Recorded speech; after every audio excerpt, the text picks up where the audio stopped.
नमस्कार दोस्तों, स्वागत है आपका हमारे YouTube चैनल सरकारी जॉब एक्सपर्ट पर। अगर आप यूपी आंगनवाड़ी भर्ती 2025 का इंतजार कर रहे हैं तो अब आपका इंतजार खत्म है, क्योंकि उत्तर प्रदेश ने आंगनवाड़ी भर्ती 2025 की प्रक्रिया को शुरू कर दिया है। जो अभी कुछ जिलों में आवेदन खुले हैं, धीरे धीरे यूपी के सभी जिलों में फॉर्म ओपन हो जाएंगे। दोस्तों, ये भर्ती बाल विकास सेवा पुष्टाहार विभाग उत्तर प्रदेश की ओर से निकाली गई है। इसमें आंगनवाड़ी कार्यकर्त्री और सहायिका के पदों पर नियुक्ति की जाएगी और सबसे खास बात है कि ये प्रक्रिया पूरी तरह से ऑनलाइन रहेगी। फिलहाल में किन जिलों में वैकेंसी आ चुकी है उनके बारे में जान लेते हैं। तो इसमें जैसे हापुड़, अमरोहा, ललितपुर, प्रतापगढ़, सिद्धार्थनगर, ललितपुर और शामली, अभी ये जिले ओपन हो गए हैं और बाकी के जिले भी धीरे धीरे ओपन हो जाएंगे। सभी के आवेदन की स्टार्टिंग डेट और लास्ट डेट अलग अलग है जिले के अनुसार, लेकिन आप किसी भी जिले का फॉर्म अप्लाई करें, प्रक्रिया आपकी सेम ही रहेगी। तो मैं आपको इस वीडियो में हापुड़ जिले का फॉर्म अप्लाई करके दिखाऊंगा। तो चलिए वीडियो को शुरू करते हैं। तो आप सबसे पहले यूपी आंगनवाड़ी की ऑफिशियल वेबसाइट पर आएंगे। आपको कुछ इस तरह का इंटरफेस दिखाई देगा। आप इसको थोड़ा नीचे स्क्रॉल करेंगे तो इसमें जो भी वैकेंसी लाइव है वो आपको सब यहीं पर शो हो जाएंगी और इनकी आपको डेट भी दी गई है कि किस डेट से फॉर्म स्टार्ट है और किस डेट को लास्ट है। और सभी जिलों के नीचे आपको व्यू ऑफिशियल नोटिस का एक लिंक दिया गया है। आप जिस भी जिले का नोटिस देखना चाहते हैं उस पर क्लिक करके देख सकते हैं। तो मैं इस वीडियो में आपको हापुड़ जिले का फॉर्म भरकर दिखाऊंगा। तो इसके लिए आपको इंपोर्टेंट लिंक वाले सेक्शन में आएंगे। इसमें आपको दो ऑप्शन मिलेंगे, आंगनवाड़ी वर्कर लॉगिन और दूसरा ऑप्शन आपको मिलेगा इसमें आंगनवाड़ी वर्कर रजिस्ट्रेशन। तो इसमें हमें सबसे पहले एक रजिस्ट्रेशन करना होता है। तो इसके लिए हमें आंगनवाड़ी वर्कर रजिस्ट्रेशन पर क्लिक करना है। नेक्स्ट आपके सामने एक फॉर्म ओपन हो जाएगा जिसमें आपको कुछ पर्सनल इन्फॉर्मेशन देनी होंगी, जैसे कि इसमें सबसे पहले आपको आवेदक का नाम देना होता है। तो फर्स्ट वाले बॉक्स में आवेदक का नाम लिखेंगे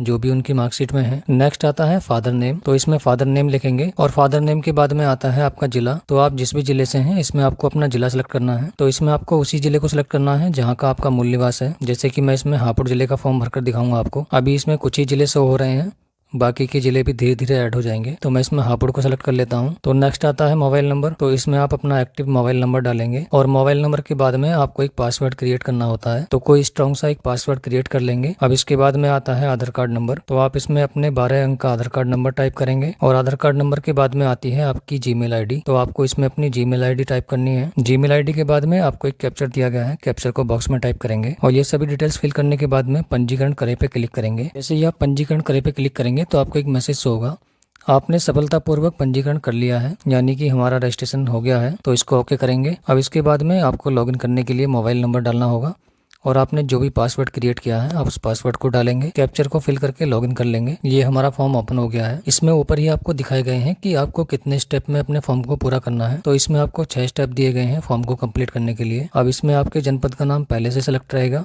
इसके बाद में आपको परियोजना का नाम सेलेक्ट करना है। तो आपकी जो भी परियोजना लगती है, जैसे कि हमारे यहाँ गढ़मुक्तेश्वर लगती है। इसके बाद में आपको बताना है कि आप ग्रामीण हैं या शहरी, तो हम ग्रामीण को सेलेक्ट करेंगे। और इसके बाद में आता है ग्राम पंचायत या वार्ड का नाम, तो आपका जो भी ग्राम पंचायत या वार्ड है आप उसको सेलेक्ट करें। जैसे हमने परियोजना में गढ़मुक्तेश्वर सेलेक्ट किया तो इसमें हमें कुछ ही गाँव देखने के लिए मिल रहे हैं, क्योंकि जिन गाँव में वैकेंसी होती है केवल वही गाँव इसमें शो होंगे और आपको आवेदन भी उसी गाँव से करना है आप जहाँ के रहने वाले हैं। आप यदि अदर गाँव से अप्लाई करते हैं तो आपको कोई लाभ नहीं मिलेगा। इसमें कैंडिडेट को उसी गांव या वार्ड से अप्लाई करना है जहां का वो मूल निवासी है। और इसके बाद में आता है न्याय पंचायत का नाम, तो इसमें आप अपने न्याय पंचायत का नाम लिखें। वैसे कॉलम कंपलसरी नहीं है, अगर आप इसको छोड़ना चाहें तो खाली भी छोड़ सकते हैं। नेक्स्ट कॉलम आता है रिक्त आंगनवाड़ी केंद्र का नाम, तो जैसे हमने गढ़मुक्तेश्वर परियोजना को सिलेक्ट किया और ग्राम पंचायत में नानई को सिलेक्ट किया, तो इसमें अन्य पिछड़ा वर्ग और सामान्य वर्ग के लिए वैकेंसी है। अब जैसे मैंने इसमें परियोजना का नाम चेंज कर दिया, मैंने हापुड़ कर दिया, तो इसमें हापुड़ के जो भी गाँव है वो आ गए हैं। जैसे हम इसमें किसी भी एक गाँव को सिलेक्ट कर लेते हैं, जैसे कि हमने श्यामपुर को सिलेक्ट किया, तो इसमें अनुसूचित और सामान्य वर्ग के लिए है। ये फॉर्म मैं सिर्फ आपको डेमो के लिए भर के दिखा रहा हूँ, आपको केवल वहीं से अप्लाई करना है आपके पास जहाँ का मूल निवास है। रिक्त जाति केंद्र हमने सेलेक्ट कर लिया है। अब इसके बाद में आता है आवेदक का नाम हिंदी में, तो जो भी आवेदक का नाम है आप हिंदी में लिखेंगे और नेक्स्ट आपको आवेदक का नाम इंग्लिश में लिखना है। इसके बाद में आवेदक के पिता का नाम लिखेंगे। इसके बाद में आता है माता का नाम, तो आवेदक के माता का नाम लिखेंगे। इसके बाद में आवेदक की वैवाहिक स्थिति बतानी है कि वो मैरिड है या अनमैरिड है। अगर कोई महिला मैरिड है तो वो अपने पति का नाम लिखेंगे नेक्स्ट कॉलम में, और अनमैरिड है तो अनमैरिड को सिलेक्ट करें। अब नेक्स्ट आता है आपका स्थायी पता, तो आपको इस कॉलम में अपना पूरा एड्रेस लिखना है, आपका जो भी एड्रेस है, और इसके बाद में पत्राचार का व्यवहार आपको लिखना है। अगर आपके दोनों एड्रेस सेम है तो दोनों में सेम लिखें और नीचे बॉक्स में आपको पिन कोड टाइप करने हैं। एड्रेस के बाद में आती है आपकी जन्म तिथि, तो आप कैलेंडर वाले आइकन को क्लिक करें। इसके बाद में एक कैलेंडर ओपन हो जाएगा, इससे अपनी डेट ऑफ बर्थ को सिलेक्ट कर लें। आपकी डेट ऑफ बर्थ के अकॉर्डिंग आपकी एज कैलकुलेट होकर आ जाएगी, जैसे कि 30 वर्ष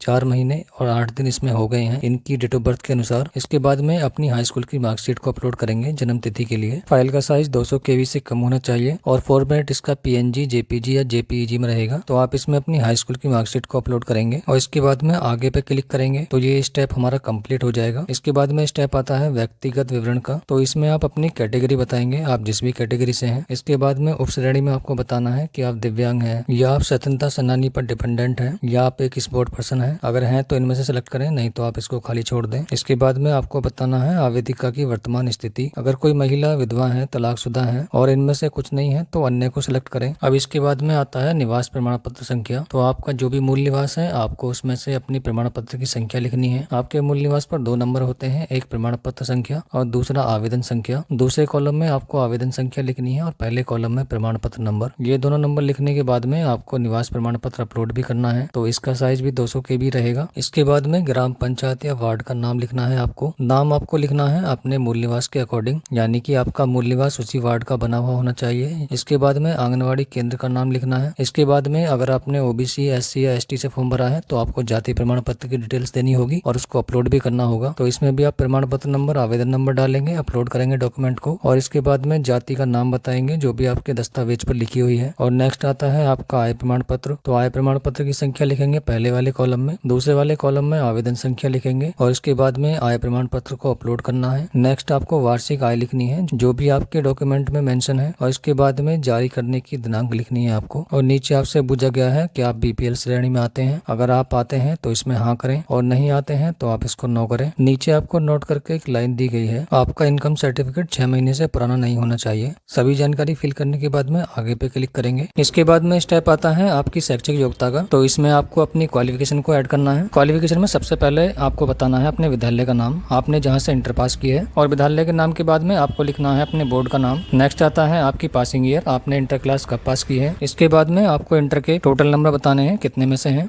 और इसके बाद में आपको प्राप्तांक बताने हैं, आपके इंटर क्लास में कितने नंबर थे। परसेंटेज आपकी कैलकुलेट हो जाएगी। नेक्स्ट आपको इंटर की मार्कशीट को अपलोड करना है और मार्कशीट के बाद में आपको इंटर का सर्टिफिकेट भी अपलोड करना है। अगर आपकी मार्कशीट और सर्टिफिकेट एक ही है तो आप दोनों में एक को ही अपलोड कर दें। आंगनवाड़ी वर्कर के लिए केवल इंटर मांगी गई है। अगर आपने ग्रेजुएशन या पोस्ट ग्रेजुएशन कर रखी है तो आप उनकी डिटेल्स को भी दे सकते हैं, इसी तरह से सेम फिल कर देंगे। मैं केवल इसमें इंटर की डिटेल्स को ही फिल करूंगा और इसके बाद में आगे पे क्लिक करेंगे। एजुकेशन डिटेल्स भी हमारी सेव हो गई है। अब इसके बाद में आते हैं हमारे फोटो और सिग्नेचर अपलोड करने के लिए। तो फोटो का मैक्सिमम साइज 200 KB रहेगा और सिग्नेचर का भी मैक्सिमम साइज 200 KB रहेगा। तो आप ये दोनों डॉक्यूमेंट अपलोड कर लें, फोटो और सिग्नेचर। तो हमने अपने फोटो और सिग्नेचर अपलोड कर लिए हैं। इसके बाद में आगे पे क्लिक करेंगे। अब नेक्स्ट स्टेप आता है हमारा डिक्लेरेशन का। तो ये हमारा लास्ट स्टेप है। आपको एक घोषणा पत्र दिया गया है, आप इसको डिक्लेयर करेंगे। इसके बाद में आगे पे क्लिक करेंगे तो आपका फॉर्म कंप्लीट हो जाएगा। इस फॉर्म में किसी भी कैंडिडेट की कोई फीस नहीं है, यही इसका लास्ट स्टेप है। तो आप इसी तरह आसानी से अपने फॉर्म को भर सकते हैं। अगर आपको कोई भी दिक्कत आती है तो आप हमसे कमेंट बॉक्स में पूछ सकते हैं और ऐसे ही सरकारी फॉर्म से जुड़ी अपडेट के लिए आप हमारे चैनल को सब्सक्राइब करें, लाइक करें, शेयर करें। मिलते हैं नेक्स्ट वीडियो में, तब तक के लिए जय हिंद।